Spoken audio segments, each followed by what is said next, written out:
Maynaguri block লোক প্রসার শিল্পী গোষ্ঠী 2023-24 সম্মেলন অনুষ্ঠিত হল জলপাইগুড়ি জেলার খুকশিয়া পার্ক সুভাষ ভবনে। এদিন ব্লকের বহু লোকশিল্পী এই সম্মেলনে একত্রিত হয়ে বিভিন্ন অনুষ্ঠানের মধ্য দিয়ে তাদের দাবি তুলে ধরেন। সংগঠনের তরফে জানানো হয়, শুধুমাত্র ময়নাগুড়ি ব্লকে এখনও প্রায় 800 জন লোকশিল্পীদের আই কার্ড প্রদান এবং ভাতা পাচ্ছে না বলে অভিযোগ করেন। তারা মুখ্যমন্ত্রীকে ধন্যবাদ জানিয়ে শিল্পীদের জন্য আগের তুলনায় বেশি কিছু চিন্তা ভাবনা নিয়েছেন বর্তমান সরকার, তাই সাধুবাদ জানান উদ্যোক্তারা।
না, এইগুলোই থাকবে আমাদের শিল্পীদের। এই যে সমস্ত দাবিপত্র আমরা তুলে ধরলাম, এই দাবিগুলোই থাকবে।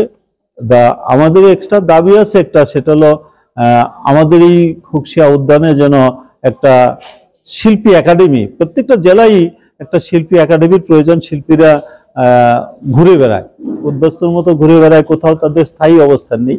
গান বাজনা করে বটে, কিন্তু যদি একটা একাডেমি থাকে এবং এখানে একটা মুক্ত মঞ্চ থাকে, তাহলে আমাদের খুবই ভালো হয়। খুকশিয়া পার্ক আগের মতো নেই অতটা।